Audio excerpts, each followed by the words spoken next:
Como siempre, llegar hasta tu casa en una semana que hemos denominado, Jackson y yo, una semana de gratitud hacia todos ustedes, a la parte interna también de Multimedios por la construcción de este proyecto que duró casi un año y que ha tratado de gestar un espacio de salud emocional, de confrontación con la vida, de reconocimiento de nuestro valor, un proceso de perdón y plantear historias y temas con invitados, especialistas y con personas que gentilmente han querido contar su historia, decirte a vos que la vida es de capítulos y transitamos siempre entre el dolor y la esperanza, entre la oscuridad y la luz, y que vamos a transitar hacia la reconstrucción, la paz y la felicidad si sumamos un montón de cosas que tienen que ver con conexión con la vida, con la parte positiva. Hoy vamos a conocer a doña Ana.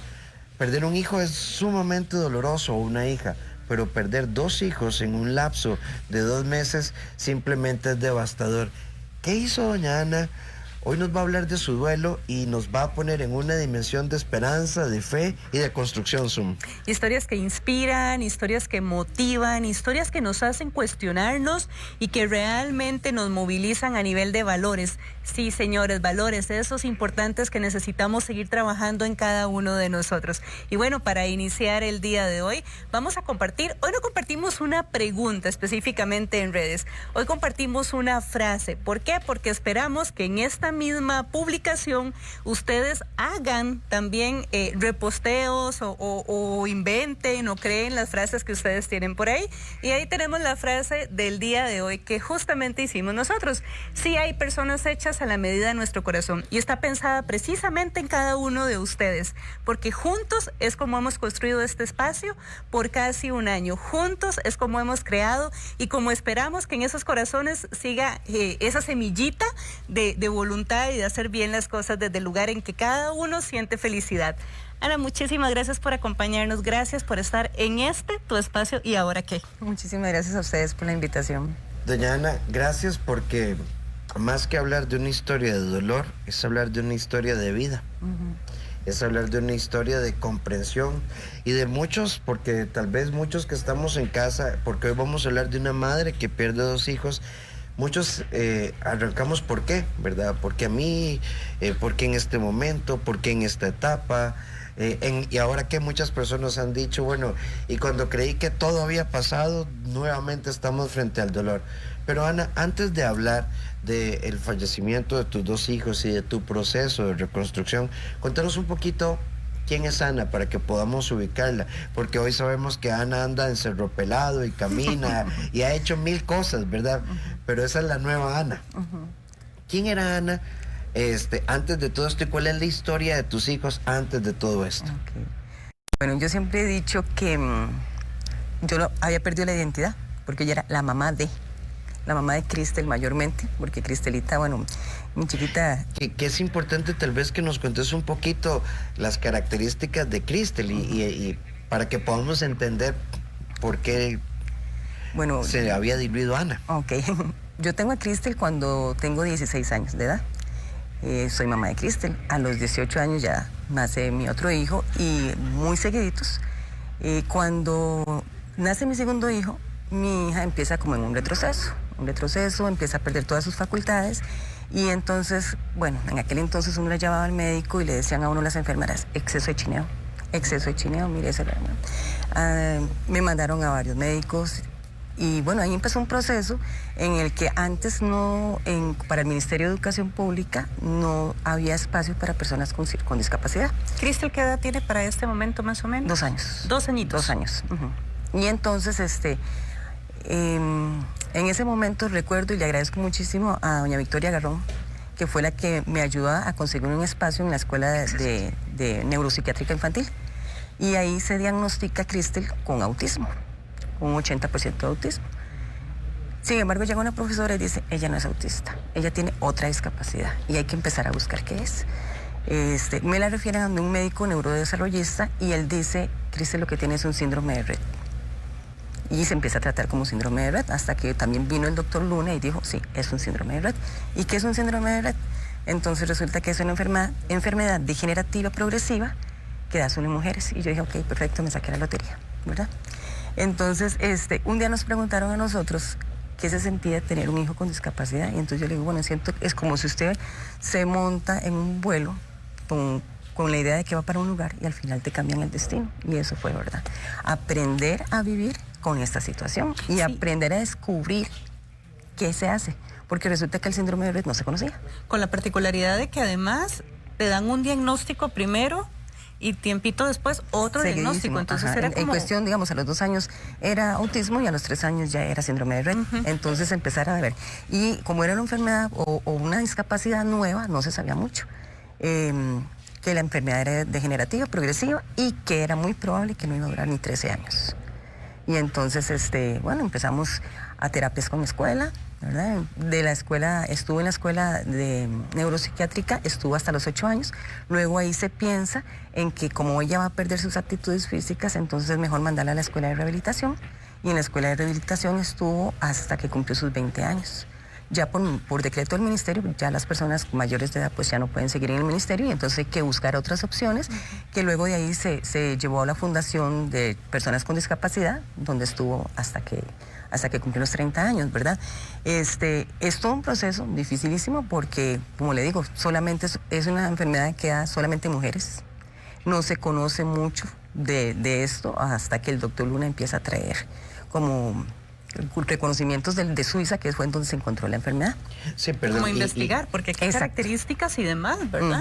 Y además hace 30 años sí, la base de datos era muy pequeñita, pero además los pronósticos muy duros. Exactamente. Pronósticos muy en clave de no se puede, y la expectativa de vida, hasta hace un tiempo se hablaba de síndrome de Rett de 12, de 14, 16 años. Es correcto. Y muchas frustraciones, porque por ejemplo, me tocó ir varias veces al CENARE, que era donde se le llevaba un seguimiento, y yo recuerdo que un día llegué y le dije al doctor, es que necesito que me haga la orden para los zapatos de Cristel porque ya no le quedan. ¿Y para qué quiere zapatos si ella no va a caminar?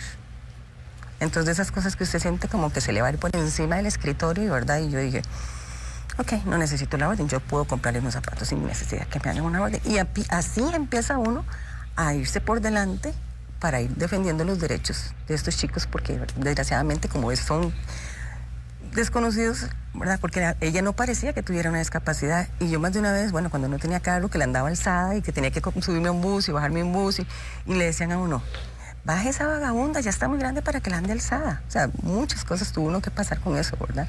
Pero de ahí uno saca la valentía de mamá, y por eso les decía, o sea, me convertí en la mamá de Cristel.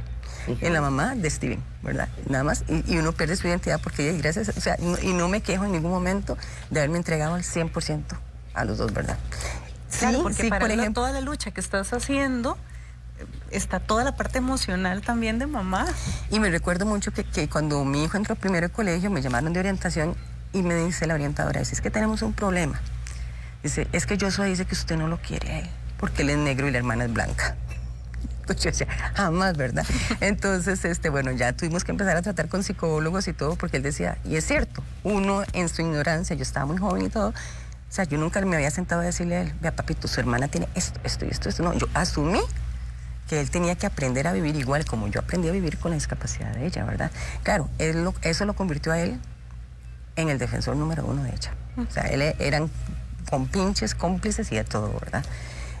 Pero sí, más o menos, pues, en eso, así es como yo digo que antes era la mamá de. Sí, era un proceso de prueba y error, de día a día, de experimentar, de probar, de reconectar. La evolución de Cristel, ¿cómo va? ¿Verdad? Porque recibís un montón de no, pero ella, ¿qué tal? Pues ella, yo recuerdo que el doctor me decía, mete a la piscina, llévela a esto. Entonces, cuando yo llegué a la fundación, ¿verdad? Ya cuando salimos de la escuela, llegamos a la fundación, la profesora Marlene, muy linda persona y que no tengo cómo agradecerle, me dice, empecemos con terapia con perros, empecemos con equinoterapia, empecemos con fisioterapia, sigamos con hidroterapia. Y entonces yo todo, sí, vamos. Entonces, y ella le fascinaban, los perros no tanto, pero los caballos sí. Le encantaba el día que le tocaba que era a equinoterapia. Y entonces, así la mantuvimos, gracias a Dios, activa, aunque siempre fue degenerativo, ¿verdad? Porque ella empezó a perder mucho peso. Prácticamente, ella era muy delgadita, a pesar de que comía bastante bien. Pero sí, yo traté de que nunca le faltara la terapia. por lo menos 3 días a la semana. Ana, Eso iba a preguntar, porque a ver, maravillosas todas las terapias, pero eso implicaba también muchísimo tiempo y ahí mamá en el bus con ella. Gracias a Dios que digamos para esta etapa ya tenía el carro, ¿verdad? Y entonces, claro, ya le decíamos nosotros, vamos, y la sonrisa era de lado a lado, ¿verdad? Por supuesto. Montarlo en el carro y esa era la felicidad de ella, ¿verdad? Entonces, era lunes, miércoles y viernes, o martes y jueves y sábados, y entonces ahí nos íbamos acomodando y aparte también tenía mi trabajo. Entonces yo lo que hacía era, bueno, de tal hora a tal hora era la terapia y de ahí le toca ir a trabajar conmigo. Entonces nos íbamos, ¿verdad? ¿Y tu otro hijo, verdad? Porque en séptimo, digamos, él se descubre transparente, digámosle así. Y bueno, y hay que explicarle, hay que hablar con él y de pronto darte cuenta de... Y sí, ¿cómo hago, verdad? Trabajo, familia, hijos, soy mamá, soy tía, soy prima, o sea, todas las dimensiones. Sí, no, y aparte venía como el combo, ¿verdad? Porque Steven tenía déficit atencional con hiperactividad. Entonces era ya, nunca se me olvida que un día iba yo en el carro y salió una canción que yo se la había dedicado a él, que era Gigante Chiquito, ¿verdad? Y iba yo toda inspirada en el carro, ya, mi chiquito. Y suena el teléfono. La mamá de Joshua, así. Mire, señora, es que necesitamos que se presente aquí porque es que Joshua iba en la microbús y le tiró un sándwich por la ventana a un señor y le cayó en el carro y yo, ¿verdad? Efectivamente. Entonces, él siempre se jalaba esas tortas, ¿verdad? Entonces, y tenía que ser mamá de los dos, no solamente de Cristel, que sí es cierto, que requería mis 24 horas al día, pero también él era mi hijo y también tenía que ser mamá de él, ¿verdad? Sí, claro. Entonces, y yo trato de imaginar el equilibrio justamente en este proceso y es mamá de los dos con sus características y vos mujer persona. Sí, pero sin embargo, digamos, en esos momentos uno prácticamente, como les digo, se olvida de uno, se olvida de uno. No fallan siempre las amistades, ¿verdad? Que están ahí, que siempre le impulsan a uno y todo, pero, digamos, no era como el 100% mío, el 100% eran ellos, ¿verdad? Y bueno, hace 4 años más o menos, que fue cuando falleció Cristelita, hacía 2 años anterior, desde que estábamos en la escuela de rehabilitación, éramos un grupo de 3, 4 mamás. Y entonces, cuando llegó a la cierta edad, nos pasaron a todas para la fundación, ¿verdad? Y entonces ahí íbamos de la mano siempre, ¿verdad? Y era muy curioso porque éramos 3 Rosas y una que se llama Carmen. Entonces nosotros decíamos las Rosas y el clavel, ¿verdad? Y entonces fue muy curioso porque cuando nos llaman, bueno, que fallece una de las compañeritas, ¿verdad? Que fue Laurita, que fue la primera que falleció. Y entonces ya entra uno como en esto de que esto pasa, ¿verdad? Sí, es real. Es real. Y luego... Ana, perdón, el primer pronóstico para tu hija, ¿cuál fue? El primero fue que ella tenía autismo. No, de vida, o sea... 13 años. 13 años. 13 años. Ok, y cuando te empiezas a acercar a esa edad de los 13 años... Yo decía no. Yo siempre estuve en negación. Y yo recuerdo que cuando yo iba donde el neurodesarrollista me decía, es increíble la evolución de Cristel. Dice, y esto se debe a la dedicación. Es increíble, ¿verdad? Y entonces yo le decía, bueno, gracias, ¿verdad? Y entonces él me decía, no, que no le fallen las terapias, porque eso es lo que la tiene ella activa. Claro, todo el proceso de estimulación que estaba llevando. Exactamente. Y bueno, ya resulta que después viene otra compañerita de Cristel. Y también que es fallece. Hija de una de las Rosas. Otra de las Rosas. Y también fallece. ¿Y de qué edad fallecen ellas, te acuerdas? 28, 26, más o menos por esas edades, ¿verdad? Ahora, todas superaron la expectativa. Sí, aunque no todas tenían el mismo diagnóstico, porque una tenía mielomeningocele, otra tenía hidrocefalia, todos los diagnósticos eran diferentes, pero más o menos el rango de edad era parecido. Y entonces yo decía, ay, chico, y Cristel era la mayor, ¿verdad? Entonces yo decía, Dios, ¿verdad? Y luego viene la hija de Carmen que muere. Y entonces recuerdo que como estábamos 15 días antes de que Cristel falleciera, estábamos ahí y llegó y me dijo la fisioterapeuta, tienes que estar preparada. Y yo le decía, sí, pero no, a mí todavía no me va a pasar eso, Pero Cristel presentaba algún cambio en su condición. No, lo único es que ella sí padecía mucho le daban bronconeumonías. Digamos, yo recuerdo que cuando le dio la primera bronconeumonía, él tenía 18 años y me dijo el doctor, prepárese porque no aguanta 2. Y le dieron 5. ¿Verdad? Y entonces te enfrentaste 5 veces a ese prepárese porque no aguanta las siguientes, que eso para el corazón de una mamá. Sí. Y entonces resulta que yo recuerdo que me dijo la fisioterapeuta, Anita, tenés que estar preparada. Dice, porque yo a Cristel no le va muy bien. Y entonces yo le dije, ay, Malencita, no me diga eso, no me diga eso. Hasta ahí, Ana, digamos, vos siempre pensando, está viva y sigamos para adelante. ¿Nunca pensaste en esto como una realidad? No, incluso cuando yo fui al funeral de Jennifer, yo recuerdo que yo estaba a la par de ella y yo decía, Dios mío, siento que estoy enterrando a Cristel. Siento que es verdad, pero no, esto no me va a pasar a mí todavía, ¿no? O sea, porque yo no lo voy a lograr. Yo creo que yo me muero, yo me voy ahí, ¿verdad? Yo no puedo. Y bueno, fue justo cuando entonces me decía la profesora, prepárese porque yo siento que esto está cerca. Y yo le decía, no, Malencita, ¿cómo se le ocurre? No me diga eso, ¿verdad? Pero tenía algo en ese momento. En ese momento acá estaba empezando con una gripe. Pues, una gripe que yo la llevé a la clínica, bueno, al hospital y todo, le hicieron placas y me dijeron, no tienen, o sea, los pulmones están bien. Y sin embargo, yo siempre la sentía mal. Y entonces me dice una amiga, llévala donde un neumólogo que está en tal y tal lado. Y efectivamente la llevé y le hicieron placas. Y me dice, no, está bien. Entonces me dice el doctor, no, vamos a meterle este otro medicamento porque esto le va a hacer muy bien, no sé qué, no sé cuánto. Y entonces yo dije, ok, perfecto, ¿verdad? O sea, la mesa llena de medicamentos todas sus horas. Y ese día recuerdo que estábamos trabajando y la muchacha, la señora que me ayuda, me llegó y me dicen, Cristelita comió más bien. Y yo, ok, perfecto. O sea, ya para mí eso era un signo de que ella estaba bien, que ella comiera bien.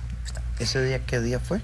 Ese día fue el 28 de junio del 2016. ¿Y ella amaneció, digamos, normal? No, teníamos ya 2 noches de pasar en vela, pero ya ese día en la noche, o sea, el día anterior en la noche, ella había dormido un poquito mejor, ¿verdad? Entonces ya yo estaba un poquito más relajada, estábamos trabajando, ella estaba en la cama. Y cuando terminamos de trabajar, que en ese momento yo trabajaba, mi hermana trabajaba conmigo, y entonces yo le dije, no tengo ganas de hacer almuerzo, pidamos algo. Me dice, sí, una sopa. Y entonces entonces entro y le digo, Cris, ¿querés comerte una sopita? Y entonces ella me vuelve a ver así, ¿verdad? Y entonces le digo, sí, pidamos una sopa. Paso derecho y cuando vuelvo a pasar, ya le vi una mirada diferente. Y yo dije, oh, por Dios. Y entonces yo llamé a mi hermana y le digo, Cristel está mal, pero fueron cosas de segundos.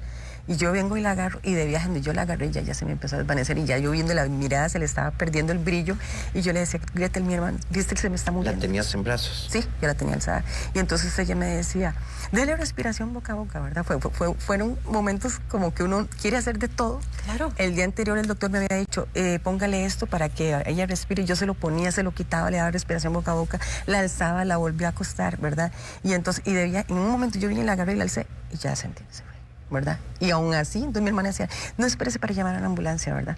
Yo la agarraba, la pasaba para la sala, la volvía a agarrar, la llevaba para el cuarto, y fue una cosa de que yo corría para allá y corría para acá, y cuando ya llegó el señor de la ambulancia, dice, no, sí, ya se nos fue, ¿verdad? Se te fue en tus brazos.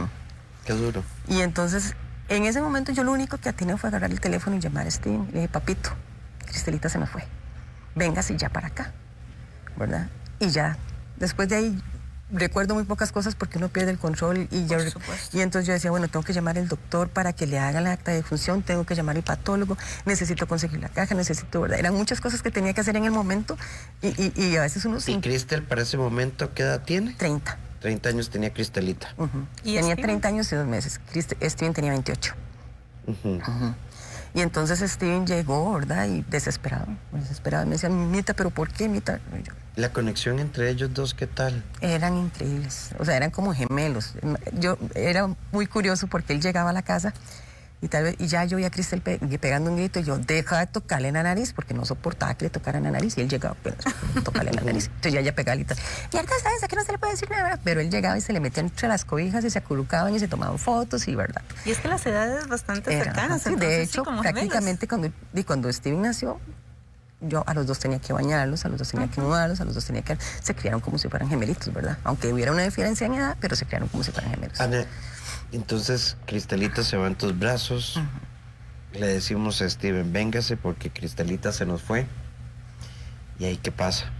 Yo recuerdo que en un momento a otro, cuando ya llegué, ya coordiné con todo lo de que fuera el doctor y todo eso, entonces yo le dije a mi hermana, voy a bañarme porque...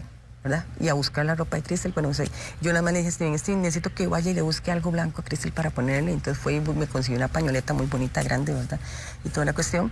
Y en un segundo yo nada más vi que la casa estaba inundada de gente, pero eran montones de gente, ¿verdad? Coordinamos porque, a pesar de que la casa era grande, no era tan grande como para que hubiera tanta gente, coordinamos para que llevar el cuerpo al convento de Tres Ríos, donde las hermanas carmelitas, donde las que tenemos mucha afinidad, porque mi hijo hasta fue como monaguillo ahí. y para velarla ahí. Y, ¿verdad? Bueno, pues ya la llevamos y todo, y Steven en todo momento para mí, ¿verdad? Él no aceptaba, porque no lo aceptaba, pero a la vez se puso en la posición de fuerte para apoyarme a mí, ¿verdad? Y bueno, ya cuando se llegó el día del funeral... Para este momento vos respondiendo a lo que había que hacer, a todo trámite, casi como en choque emocional. Exactamente. Yo recuerdo que incluso cuando llegó el patólogo a arreglarla, entonces solamente una persona puede estar aquí, le digo, obviamente yo. Entonces la gente me decía, pero ¿cómo tuviste corazón para estar ahí? Le digo, yo necesitaba que mi hija la respetaran hasta el último momento, aunque ya no estuviera con vida, no sabía quién era la persona que estaba ahí, ¿verdad? Y entonces, bueno, yo no hubiera podido, me dice mucha gente. Era tu proceso. Y además, o sea, yo considero que yo no podría haber seguido adelante sin haber estado en todo momento a la par de ellos, ¿verdad? Y bueno, en el funeral sí, un poco difícil porque Steven cuando metió la caja, él se quería ir con ella, ¿verdad? Y yo le decía, papito, venga, papá, ¿verdad? Y bueno, pasó. Y entonces, a partir de ahí era, Mita, ¿estás bien? Mita, ¿ya se acostó a dormir? Mita, ¿necesitas algo? Pero él sí vive con vos. No. Él no vivía con vos. Él no vivía conmigo porque ya tenía su familia, sus hijos, entonces ya no estaba conmigo. Es que ya era un hombre independiente. Entonces pasaba, Mita, ¿qué está haciendo? Es que hace rato le estoy escribiendo y usted no me contesta, está bien. Y Ana, ¿y se va Cristelita y vos con quién quedás? ¿Sola? Sola. Sí. Una amiga sí se había ido a vivir conmigo a principios de año, entonces estaba ahí, pero igual ella salía a trabajar y yo me quedé sola en la casa. Entonces, recuerdo que como a los 8 días más o menos, no, mentiras, fue como a los 2 días del funeral de Cristi, yo estaba recostada y yo la sentí cuando que ella llegó y me agarró la mano. Y entonces eso me dio una paz que no tengo cómo describir la paz que yo sentí cuando yo sentí que ella llegó y me tocó la mano. Como que ella me agarró la mano y no sé qué, y yo la sentí que había sido ella, ¿verdad? Y entonces yo dije, uy, es Cristel, ¿verdad? Y bueno, perfecto. Ya entonces Steve me decía, Mita, vamos a tal lado, vamos a almorzar, vamos aquí, yo, cero ánimo, ¿verdad? Y entonces me dice, mami, la vida sigue. Ella muere 28 y el 4 de julio yo cumplí años. Y entonces él me manda un audio, mami, los caminos de Dios no lo sabemos, pero Él siempre hace las cosas perfectas. Y yo quiero estar con vos 1.000.000 de años más. Por ahí más o menos es el audio, ¿verdad? Y entonces yo decía, bueno, eran 13 años, me la prestó 30. Aunque uno se niega a que se vayan, más bien tengo que ser agradecida de que me lo prestó tantos años, ¿verdad? Aunque ese proceso me ha costado mucho tiempo. Y para esto ya Steven ya tiene su pareja, tiene sus hijos, ya le había hecho su vida. Sí. Y este proceso, él empieza a llamarte, a acompañarte, y vos, ¿qué tal? Él llegaba y se sentaba en el sillón y yo decía, papito, pero váyase. No, mami, es que hasta que usted esté cansada, hasta que usted se vaya a dormir, le digo, váyase tranquilo, si aquí no me va a pasar nada. Y ya llegaba a la casa, Mita, ya llegué a la casa, o en la mañana, Mita, ¿cómo amaneciste? ¿Dormiste bien? Y esa cuestión, ¿verdad? Sí, él estaba como ese rol como en una de seguridad. Exactamente. Pero yo no sabía qué estaba pasando detrás, ¿verdad? Porque después, cuando ya él falleció y todo, yo hablo con el jefe, él me decía, él llega y se para en una esquina a llorar, y a llorar, y a llorar, y a llorar, y me decía, es que no puedo, pues si mi hermana me hace mucha falta, ¿verdad? Pero eso me doy cuenta yo, tiempo después, ¿verdad? Y bueno, en realidad todo fue muy rápido, porque como te digo, eran 2 meses y 22 días, y él me llama y dice, estoy yo recostada, me dice, Mita, me siento mal, ven y por mí al trabajo. Yo, ¿pero qué tenés? Venga por mí al trabajo porque no me siento muy mal. ¿Él dónde trabajaba? Trabajaba en ese momento para la municipalidad, en el sector de acueductos. Entonces ya agarro el carro, ya salgo y me voy, y de verdad, él venía caminando, se montó al carro y dijo, papito, ¿pero qué sientes, mami? No sé, es que siento algo raro, ¿verdad? Entonces yo dije, lo que tienes es como un ataque de ansiedad. Entonces llamé a un médico privado que si lo podían ver y no sé qué. Entonces me hizo una orden, me dice, no, lléveselo para el hospital. Pero en ese momento mi mamá también estaba muy mal. Mi mamá tenía que hacerse una resonancia magnética justamente, la tenía que ver un neurólogo justamente ese día. Entonces la única que tenía carro en ese momento era yo. Entonces era como, ¿qué hago? ¿Me lo llevo para el hospital o me voy con mami para la clínica? Entonces yo le dije a la esposa, me dice, es que yo no me lo puedo llevar porque ¿qué hago con los chiquitos, verdad?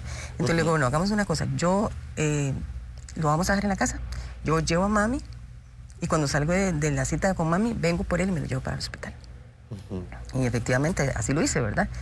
Cuando yo llego al hospital, en ese momento, estando ahí en el hospital, cuando yo llegué a bajarlo del carro, ya él no caminaba. ¿No caminaba? No caminaba, ya él no podía, no respondía a caminar. Perdón, y para este momento él tiene 28. 28 años. Sin un historial clínico. Ya hacía 2 años había tenido algo parecido, le había dado una clase de derrame, ¿verdad? Y entonces Estaba en tratamiento. pues sí y no, porque usted sabe que los chiquillos son muy tercos, ¿verdad? Entonces él tenía que tomarse un tratamiento, pero no se lo tomaba porque le daba miedo, le generaba mucha ansiedad. Entonces, ese día yo recuerdo que yo hasta me agarré con el doctor y le digo, doctor, vea, él está dando un derrame, yo necesito que lo vean, que le hagan algo. Bueno, vamos a dejar en observación. Y de verdad, ya lo dejamos en observación. Yo me quedé con él como hasta las 2 de la mañana y me dice la doctora, bueno, vean, ya él es un hombre grande, usted no se puede quedar aquí. No, doctora, pero es que yo necesito, no, usted no se puede quedar aquí. Venga mañana piden permiso para que lo dejen entrar, no sé qué. Lo que Esto en emergencias. Me impresiona todo, pero me impresiona la forma que tenés de responder frente a todo, Ana. Y resulta que entonces, en ese momento, él vino y me agarra la cara y me dice, Mita, ya descanse, váyase para la casa. Pero yo sentí una cosa en el corazón que yo decía, ay, Dios mío, ¿verdad? Que no se me repita esto, ¿verdad? Y entonces le digo, mi amor, pero pórtese bien. Sí, Mita, tranquila, yo aquí la espero mañana. Y yo, ¿qué? Al día siguiente, nunca se me olvida que eso fue el lunes. Y al día siguiente yo llegué al hospital todo el día y no me dejaron entrar. Yo decía, por favor, déjeme entrar. Yo lo único que quiero saber es cómo está. Yo quiero ver. Me dice, no, es que no está permitidas las visitas, no están permitidas las visitas, no están permitidas. Pero él ya estaba en piso, seguía en emergencias. No, seguía en emergencias. Como que observación. Ajá, cuando me dicen, de tal hora a tal hora, puede verlo. Y entonces me dice la esposa, yo lo quiero ver. Entonces, agarré, me fui para Tres Ríos, fui por ella, la busqué. Le digo, ok, entre usted primero, pero entre media hora para que me deje entrar a la otra media hora. Y ok, perfecto, de verdad. Entonces ella entró, dice que él estuvo perfectamente bien, vaciló toda la cuestión. Cuando yo voy para adentro, me dice, no, usted no puede entrar. Y usted no puede entrar y no puede entrar, ¿verdad? Le digo, ¿Quién pero dice que no? El guarda. El guarda me dijo, no, y no. Le voy a decir, pero por favor, tengo todo el día de estar aquí esperando que me den oportunidad de entrar. No, no puede entrar. Y no puede entrar. Entonces me devolví. Fui y los dejé a ellos a la casa de Tres Ríos y me devolví otra vez para Cartago, al hospital. Ahí me paré hasta las 9 de la noche y no me dejaron entrar. ¿Qué razón daban para que no había autorización para que yo entrara? Entonces, otro día, mami tenía la cita con la resonancia magnética. Es el tercer día de internamiento en observación. O sea, lunes, martes, ¿verdad? Ya para amanecer miércoles, mami tenía la cita de resonancia magnética aquí en Paseo Colón. Y entonces, bueno, ya, mi hermana va conmigo, va mami, ¿verdad? No, a mí nunca se me va a olvidar que cuando yo venía, llegando como al hospital de niños, yo sentí una cosa, corazón. Y yo dije, ay, y me estaba a llorar y a llorar y a llorar. Entonces mami me dice, ¿pero qué fue? ¿Le dijeron algo? Yo, no, mami, pero es que Steven está en el hospital y yo no sé nada de hace 2 días, no lo he podido ver. Yo siento algo en el corazón, siento ¿Ni te un daban dolor. información? Nada. Solamente sabía que supuestamente lo iban a traer ese día a hacerle un TAC en el hospital Calderón Guardia, ¿verdad? Sí, seguía en observación. Sí, entonces yo le decía a mami, vea, vamos a la cita y yo la dejo en la casa porque yo salgo disparada para el hospital. Sí, mamita, está bien, ¿verdad? Y efectivamente, bueno, llegamos a la cita. Estamos ahí cuando pasan a mami y me dice mi hermana, ¿va usted o yo? Le digo, no, vaya usted porque yo necesito estar aquí cualquier cosa que pase, ¿verdad? Entonces, de verdad, mi hermana está ahí. Y estoy ahí cuando me suena el teléfono. Y ¿Eso a qué hora es? ¿Del miércoles? Como a las 12 del día. Como a las 12 del día, más o menos. Y me suena el teléfono. Y entonces, sí, mire, familiares de Joshua Araya. Le digo, sí, soy la mamá. Me dice, bueno, le informamos que él tuvo un infarto y no lo sobró llevar, dice, y falleció. Y yo, ¿usted me está dando una broma? Le digo, no me diga eso, o sea, no me puede estar diciendo eso porque acaba de morir mi hija, usted no me puede estar diciendo que también mi hijo falleció. Y entonces me dice, la esperamos aquí en el hospital, presentes lo más pronto posible. Claro, en ese momento yo no sabía qué hacer. Ahí estás con tu mamá, en la resonancia, con tu hermana y vos recibes. Pero ellos están adentro. Ya ellos están adentro y yo estoy afuera en la sala sola. ¿Sola? Yo no sabía qué hacer. Sinceramente, en ese momento yo dije, no, me voy. Y entonces sí me puse un poco, ¿verdad?, desesperada. La muchacha que estaba en recepción me dice, ¿qué pasó? Y le digo, me acaban de avisar que se murió mi hijo. Le digo, yo necesito irme ya. Y entonces le digo yo, para que le diga a mi mamá que busque taxi, que se vaya. Me dice, pero es que usted no se puede ir sola. Le digo, yo me voy ya. Y en eso mi hermana me oyó pegando gritos. Entonces mi hermana salió, me dice, ¿qué pasó? Entonces ya mi hermana sí se desesperó. Y le digo, hermana, se van o se quedan, pero yo me voy ya. Pero ¿cómo se va a ir a estar manejando? Entonces me dice la doctora del lugar, deje el carro aquí y se va en taxi. Le digo, no, porque así yo no puedo resolver. Y entonces, mira, yo no sé ni cómo, en el camino llamaron a mi otra hermana y cuando yo iba de camino, ya ella estaba esperándonos también. Yo deseaba volar hasta Cartago. ¿Y alguna de tus hermanas manejaba? ¿O? No. O sea, solo vos manejaste en ese estado, de Paseo Colón a Cartago. Y ya yo llegué y dejé el carro en el parqueo y de verdad, entonces, y ya empiezan, porque yo entonces lo que hice fue que llamé a una prima de él, le digo yo, Elena, pasó esto y esto y esto, y me dice, no, Ana, no me digas eso, le digo, sí. Y a una hermana del papá, que fueron los que llegaron ahí, ya me dijeron, mire, que la doctora dijo que este muchacho había estado aquí abandonado. Yo decía, no me la pongan al frente porque la mato. O sea, yo la guindo. Y yo estuve 3 días ahí afuera esperando que me dejaran entrar y no me dejaron entrar y ahora me van a decir que yo lo vine a dejar aquí abandonado, ¿verdad? Y bueno, de verdad, cuando a mí me dieron ya la autorización para entrar a morgue y verlo, y yo decía, esto no me puede estar pasando a mí. Sí, qué fuerte, Ana, que pues son las circunstancias, ¿verdad? Pero no poder verlo, o sea, no poder despedirte, pues se te muere un hijo, una hija en brazos y tu hijo queda ahí solito. O sea, no. Es imposible imaginar lo que pudo haber pasado en tu corazón. Sí, en realidad fue un momento desesperante. Yo lo veía, lo tocaba y yo decía, y en ese momento yo solamente, la única imagen que se me venía a mí fue de cuando él nació y cuando me lo dieron. Es como que te pasa todos los 28 años en un segundo por delante. Y yo decía, es que no, porque yo le decía, pero ¿por qué, papito? Pero ¿por qué usted también me dejó, verdad? Y de verdad, o sea, en ese momento yo lo único que hice fue pelearme con Dios. Pelearme con Dios, porque, y yo me acuerdo que antes de que Steven falleciera, ya yo había ido a la iglesia y yo le había dicho, no entiendo por qué me hiciste esto, por qué te me la llevaste, ¿verdad? Cuando se había ido Cristel, ¿verdad? Y entonces le digo, pero sin embargo, digamos que son tus designios y los acepto, ¿verdad? Pero ya cuando pasó lo de Steven, yo dije, no, te enseñaste conmigo, no puede ser posible. ¿Qué edad tienen tus nietos a ese momento? El mayor tenía 12 años, Aarón tenía 8 y Emanuel 2 años recién cumplidos, sí. ¿Y tu nuera? Mi nuera en ese momento sí se desesperó mucho, se le dio, se afectó bastante. Sí, claro, es que ella llega, lo ve bien, que ella sí tiene la oportunidad de verlo. Incluso, de hecho, yo le había dicho a ella, Andrea, váyase para el hospital. Y yo llego después de que usted llegó con mami para ver cómo hacemos para ingresar. Vaya, usted pida el permiso para poder entrar mientras yo llego. Y ella está ahí afuera y cuando a mí me dicen eso, yo nada más digo, le llamé a la tía, le digo, alguien que vaya y le diga a Andrea, porque esa mujer se va a volver loca allá afuera, sí, claro, con los chiquitos. Ella estaba ahí. Estaba fuera del hospital. Sin saber que tu hijo se había ido.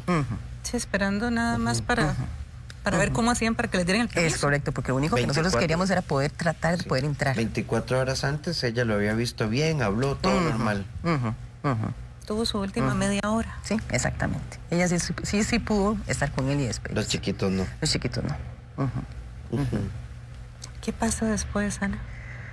¿Qué pasa después? Bueno, como te digo, recuerdo que tuve un encuentro con la hermana Mari Girón, que era la madre superiora del convento. Y entonces nada más nos quedamos viendo y nos echamos a llorar, ¿verdad? No hicieron falta palabras ahí.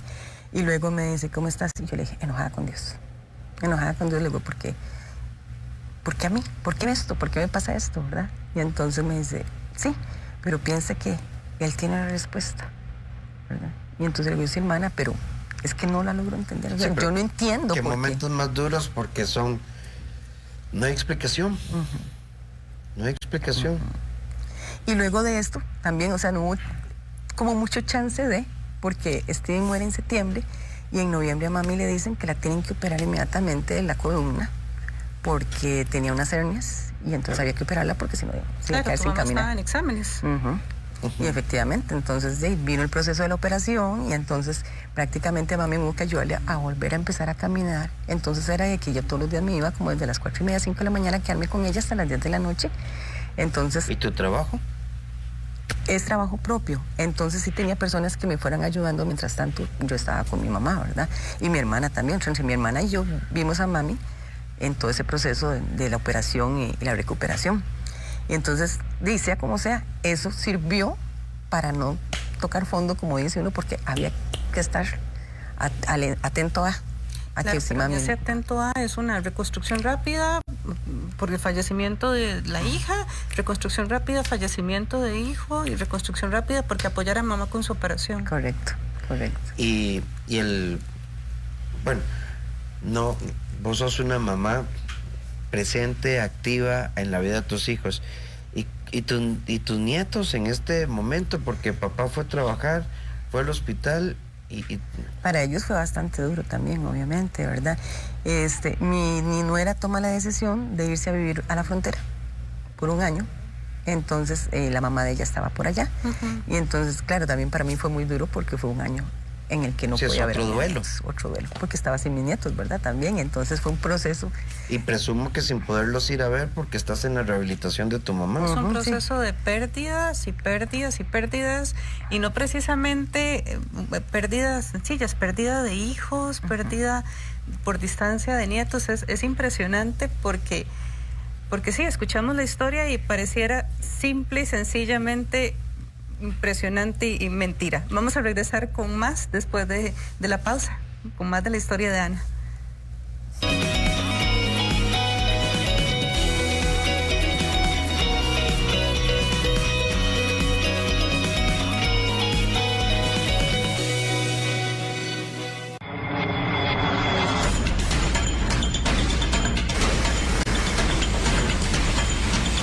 Mientras usted esté trasladando lo que corresponde por ley que traslade, a la fábrica no le queda un solo centavo para reinvertir. ¿Qué tendrá la FANAL que pese a sus supuestos problemas financieros tiene tantos pretendientes? Si las deudas fueran de 65 mil millones, como se ha dicho en repetidas ocasiones, FANAL no tiene la capacidad de pagar esa deuda. El destino, lo que deba suceder con la fábrica, para mi gusto, debe pasar por una revisión de cuál es el propósito de la fábrica para la sociedad. ¿A quién enamora tanto el lucrativo negocio de FANAL? Véalo en la edición estelar de Noticias Telediario.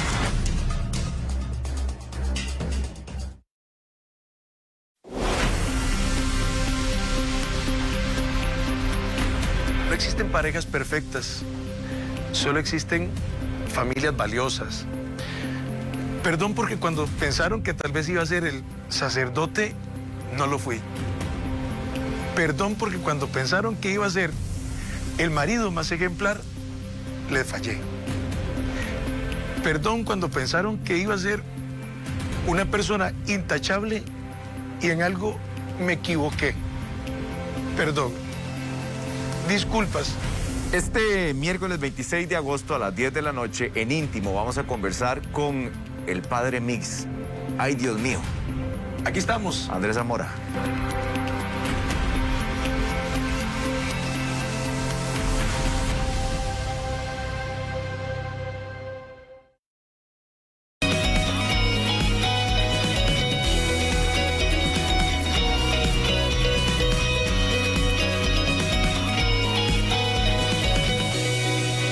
Gracias por estar con nosotros y acompañarnos noche a noche con historias que tocan nuestro corazón. Cuando doña Ana pierde sus 2 hijos en 2 meses, se separa de sus nietos porque la nuera decide irse a vivir con la mamá. Su mamá, la abuelita de estos chicos, en un proceso quirúrgico y una recuperación que implicó enseñarla a caminar. Y a todo esto... O sea, una mujer que se pregunta y se pregunta qué pasa conmigo. Ana, es que no hay cómo explicar el dolor que pudiste haber sentido y cómo empezar a reinventarse.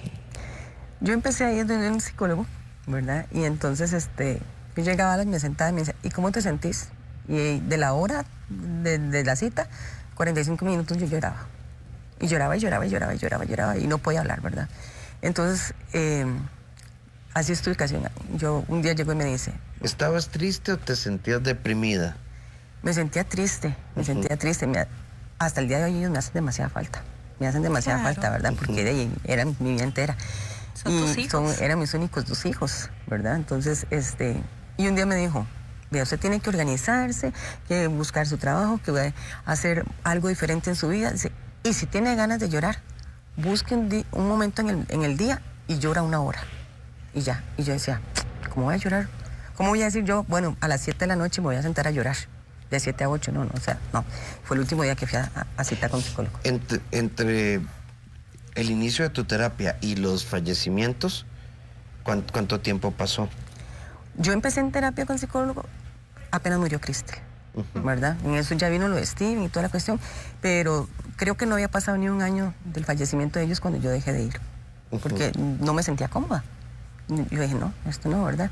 Le doy gracias a Dios del montón de amistades que gracias a Dios tengo y que me han brindado su apoyo de diferentes maneras.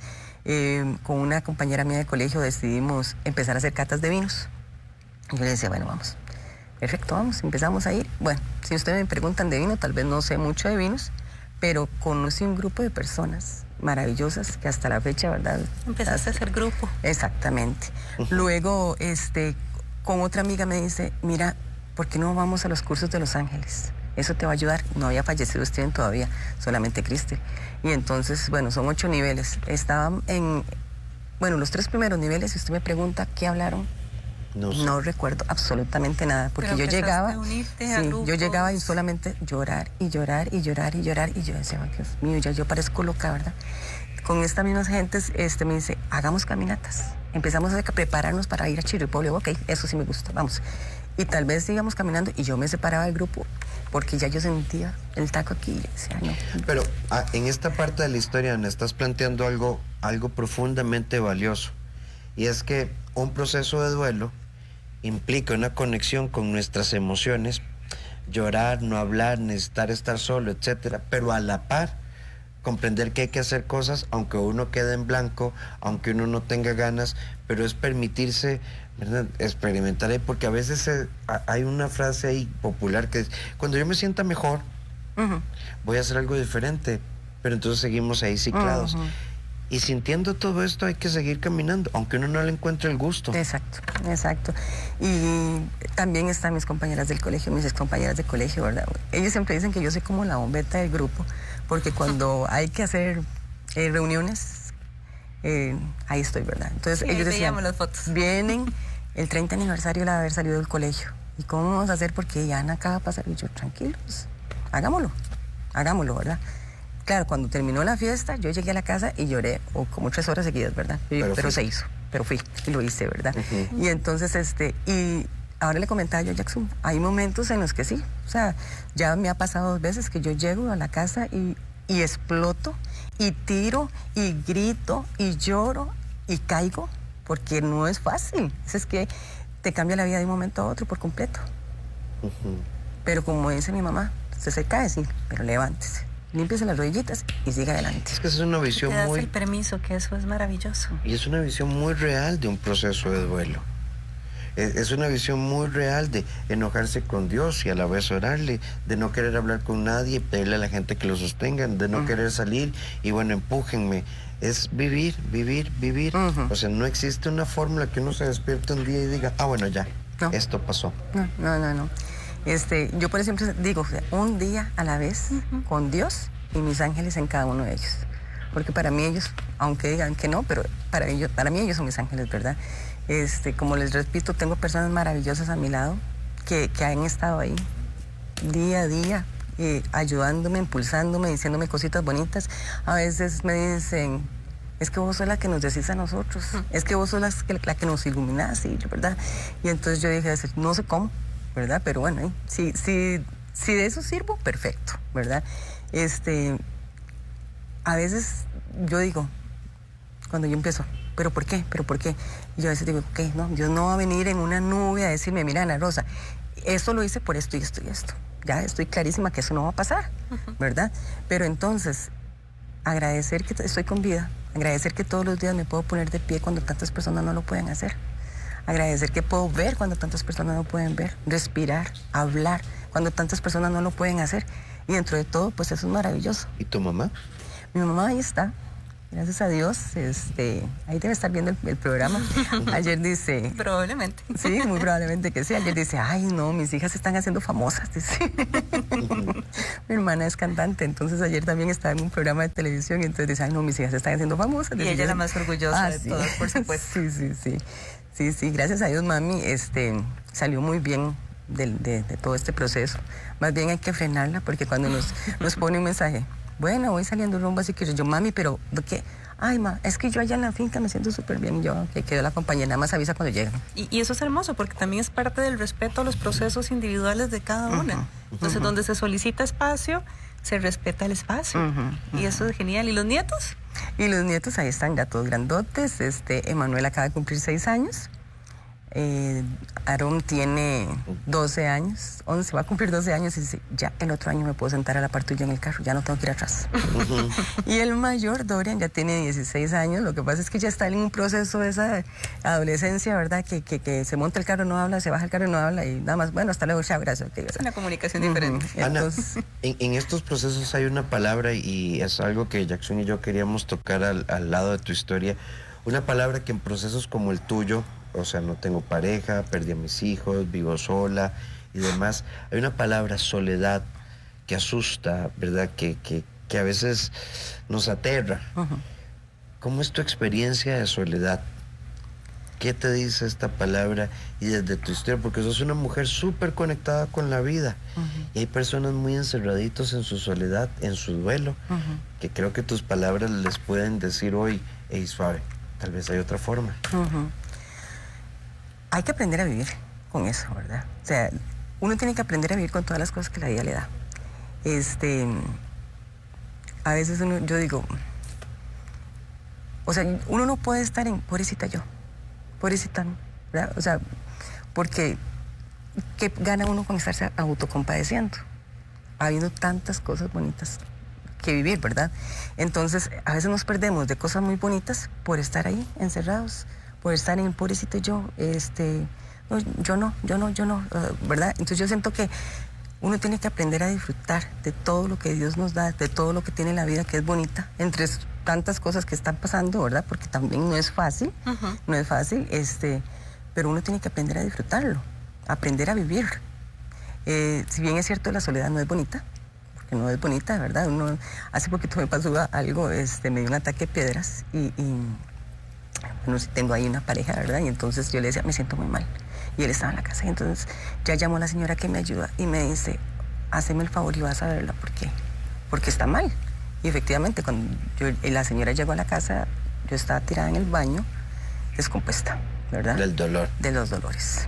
Y bueno, llegó la Cruz Roja y todo. Y entonces la Cruz Roja llegó la temperatura, las bolsas dicen, ok, perfecto, no la podemos llevar al hospital porque con la pandemia no se puede. Mañana vaya y se compra, ¿verdad? Y yo, ok, perfecto, está bien, ¿verdad? Y entonces yo dije, y aquí sola. Exactamente, ¿verdad? Exactamente. Y entonces yo dije, no, aquí es aprender a tener botiquín para que cuando me pase algo, mejor me tomo algo antes de estar esperando que venga la ambulancia, ¿verdad? Entonces es ese proceso de estar buscándole las soluciones en vez de estarle buscando los peros. Sí, pero además tenés una forma de hacerlo bien particular, Ana, porque lo estás contando y estás riéndote. y buscándole la solución, y buscando la solución como de en el inmediato. La próxima tengo un botiquín, resuelvo, hago. Y es maravilloso. Ana, hay otra palabra clave en este proceso. Independencia. ¿Cómo la ves vos? Me ha tocado. Desde chiquitilla siempre creo que fui muy independiente y me ha tocado resolver y correr desde que estaba con mis hijos, y yo sola, ¿verdad? O sea, entonces, y es algo con lo que se aprende a vivir. Al fin y al cabo es algo con lo que se aprende a vivir, ¿verdad? Tomar decisiones todos los días se tiene que hacer. Entonces, ya sean grandes o pequeñas, hay que tomarlas. Para bien o para mal, hay que tomarlas. Entonces, es parte del vivir. Sí. Es parte del vivir. Aprendiste a abrazar tu vida y a aceptarlo absolutamente todo. De una forma maravillosa, porque es lo que existe. Exactamente. Como les digo, o sea, no siempre es esta valentía, ¿verdad? Hay veces en que toco fondo, hay veces en que, por ejemplo, fechas, Día de la Madre. Claro. Día de la Madre, ¿verdad? Entonces yo, ok. No dejé de ser mamá. Solamente que ahora mis hijos están en un lugar diferente, pero sigo siendo mamá. Navidad sí me puede mucho porque Steven era el alma de la fiesta. Entonces él para Navidad, para fin de año, él era el que ponía la música y venga y hagamos concurso y bailemos, y ¿verdad? Él era el alma de la fiesta. Entonces hay algo que sí me ha costado un poquito y es la música. ¿Por qué? Porque yo sale una ranchera, yo lo conecto con Sting, porque él le fascinaba la ranchera, le fascinaba cantar, le fascinaba la fiesta.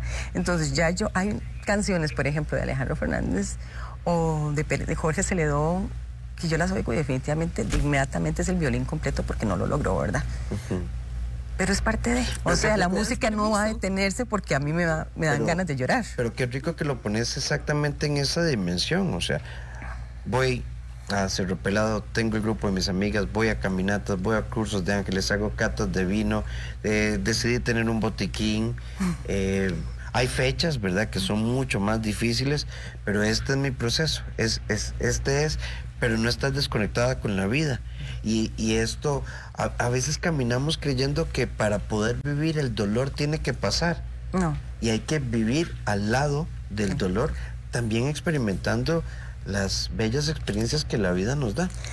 Y como les digo, digamos, por ejemplo, yo puedo estar en un puro vacilón y muertos aquí, y salió una canción, que por ejemplo, Cristel, había una canción, no sé por qué le gustaba tanto, pero ella salía en el radio y me volvía a ver como diciendo, ponele volumen, porque me gusta, ¿verdad?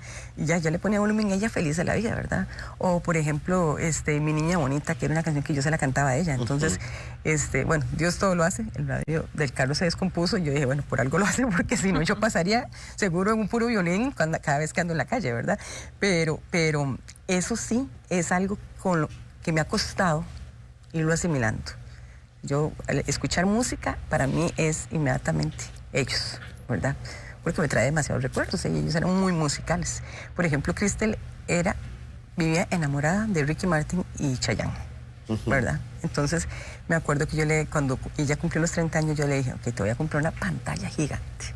2 días duró sin dormir la chiquita, ¿verdad? Viendo Ricky Martin ahí día y noche, y yo hasta que tenía la cabeza así, pero bueno, ella feliz viendo su Ricky Martin, ¿verdad? De hecho, cuando ellos vinieron, yo la llevé a los conciertos y recuerdo que de las 2 horas que duraba el concierto con ella alzada, porque ella, la verdad, ni podía alcanzar a ver, pero por lo menos me di ese gusto de darle esa felicidad a ella, ¿verdad? Es que hasta eso, el gozo tan grande con el que se lo estás contando, porque fue todos los gustos y todo lo que se pudo dar, se entregó, y se entregó desde el amor, que es esa posición maravillosa que es una satisfacción que me queda, sinceramente es una satisfacción que me queda. Algo que yo siempre decía, bueno, yo quisiera tenerle un cuarto con un ventanal grande, ¿verdad?, donde entra el sol todos los días. No se lo pude dar, pero sin embargo lo construí. Entonces ahí está, entonces ese ventanal estoy. Y yo todos los días me despierto y digo, gracias Dios, un día más, y aquí estoy, te lo pongo en tus manos. Y es que la otra lectura, ¿verdad?, y es normal, o sea, cuando pasamos por este tipo de procesos, uno vive como debí de, tuve que, tal vez sí yo, y entonces, pero cuando uno empieza a decir, bueno, simplemente di lo que se podía.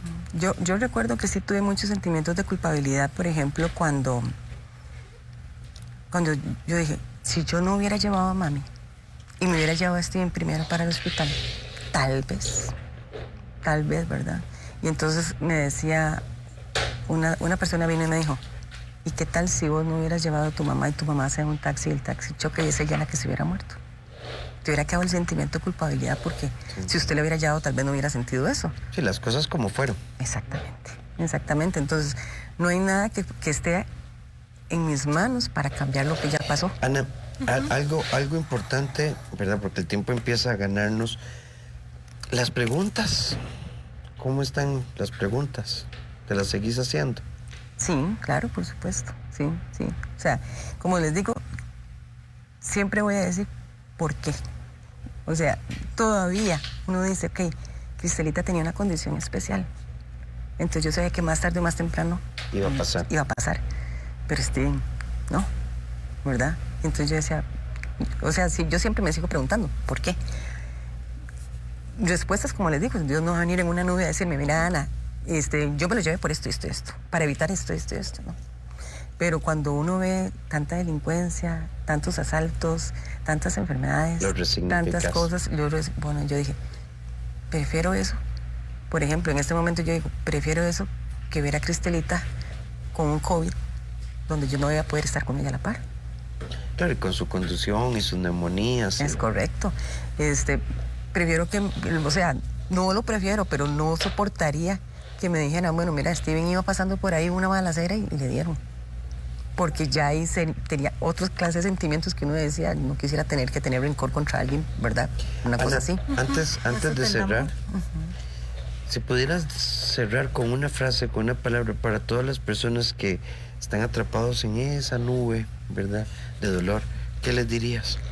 Que sí se puede, que se den la oportunidad, que la vida es hermosa, la vida es maravillosa y que Dios tiene preparado para cada una persona todos los días algo diferente. Entonces hay que darse la oportunidad. Tal vez todavía no me he dado la oportunidad en algunas cosas, pero hay que seguir adelante. O sea, cada día es un día diferente, hay que disfrutarlo como viene, aprovecharlo. Sí, con esa disposición tan impresionante.